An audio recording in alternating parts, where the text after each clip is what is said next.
Hello friends, welcome to my Kalkata channel. Let's begin today's story. White Wolf. She snapped awake out of a deep sleep, screaming loud in terror. In her nightmare, a large white wolf had been chasing her around and around the house, gaining on her with every step until it finally pounced on her and ripped out her throat.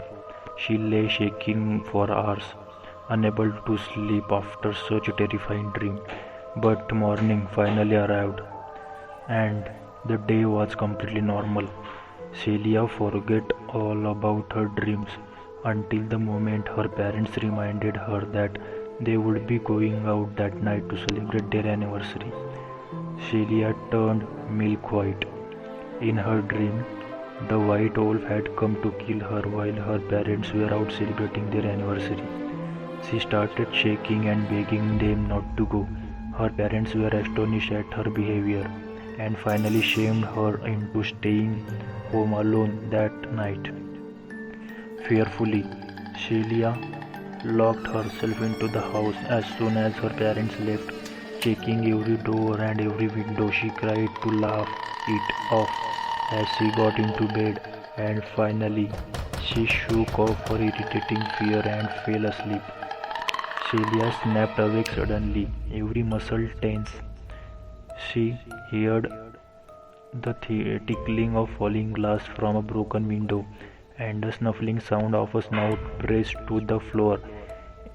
It was the sound of hunting wolf. A werewolf. Real wolves did not break into houses when there was plenty of game outside.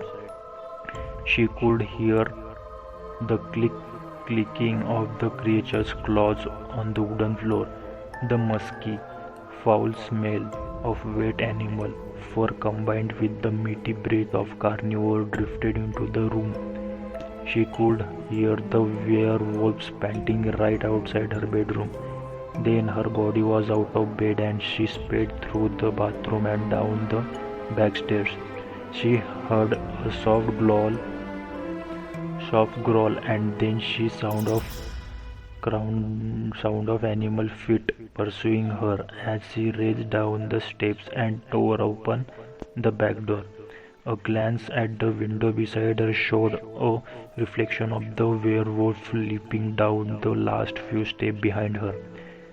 Celia's feet screamed in protest as she ran painfully across the sharp gravel driveway toward the tool shed with a shovel and baseball bats.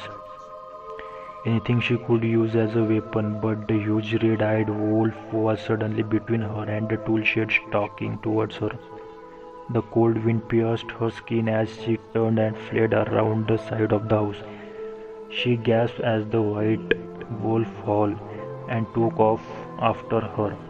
She could hear the terrifying sound of the creature's pounding feet. Faster, faster, she commanded, her legs panting desperately against the fear choking her. She would run around the house and back down the driveway. She thought with the clarity of sheer honor. She felt the wolf snap at her back leg and felt the sting of teeth. She put on speed. The wolf veered away from her suddenly, and she felt a rush of hope. She could not hear the wolf now, couldn't see it in the cloud-darkened night. She kept running around the house, heading back toward the tool shed. To her intense relief, she heard the sound of a car coming down to road in front of her house. Her parents were back and would save her from the wolf. Then her heart stopped in panic as she turned the last corner and saw the shape of a white wolf as it stood balanced on the porch railing right in front of her. It sprang upon Celia, huge teeth tearing into her flesh and ripping out her throat. She fell under the weight of its body, hot blood spilling all over the ground, and died seconds after she hit the ground.